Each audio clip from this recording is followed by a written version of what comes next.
if you are preparing for the logical reasoning section the way kids were preparing 3 years ago, then you are doing it completely wrong. क्योंकि आपको यही समझ में नहीं आया है कि क्लैट एक्चुअली किस बेसिस पे क्या टेस्ट कर रहा है इस सेक्शन में.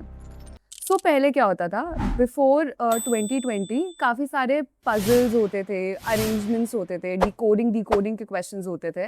बेसिकली कैट का एक light version. But after 2020 CLAT ने उसे रिफाइन किया. उन्होंने डायरेक्ट पजल्स हटा करके reading comprehension based questions introduce किए.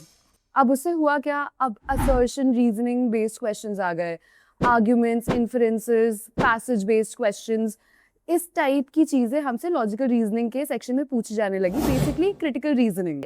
So the students who were good at solving puzzles and all of these things, उनके लिए बहुत ज़्यादा प्रॉब्लमैटिक हो चुका था. अब 2023 से 2024 के बीच में क्लैट ने पैटर्न को और ज़्यादा स्ट्रीमलाइन कर दिया.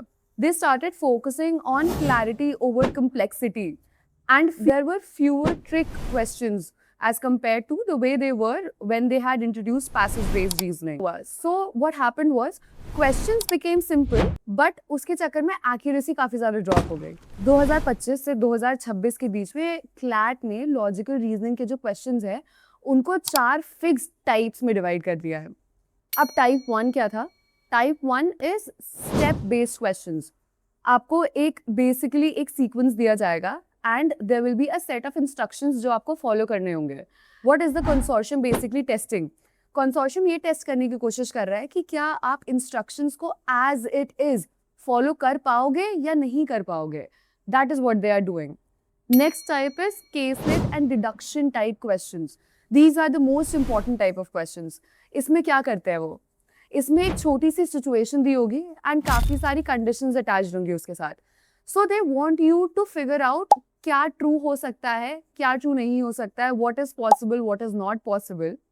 अब बच्चे इसमें गलती क्या करते हैं ऐसे क्वेश्चंस में? ऐसे क्वेश्चंस में वो यूजुअली या तो अपना लॉजिक बहुत ज़्यादा यूज़ करने लगते हैं या तो वो बैठ जाते हैं पजल को एक्चुअली सॉल्व करने में. ऐसे क्वेश्चंस जो केसलेट और डिडक्शन बेस्ड होते हैं, the best way to approach this particular kind of question is using the elimination method. सीधे ऑप्शंस उठाओ, उनको एलिमिनेट करते चलो and you will get your right answer. Third होता है सिंबॉलिक या रिलेशनशिप लॉजिक क्वेश्चंस. इसमें आपको एक सीक्वेंस दिया होगा and there will be multiple symbols there.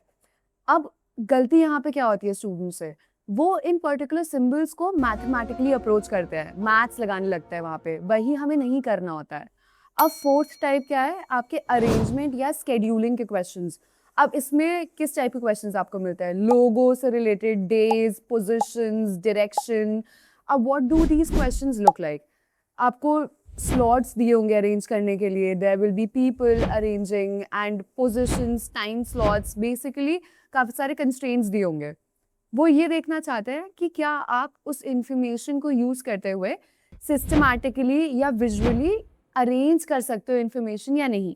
What do the students do wrong about it? वो ऐसे क्वेश्चंस को मेंटली सॉल्व करने लगता है. इन क्वेश्चंस में the best approach is pick up your pen and your paper and actually perform it.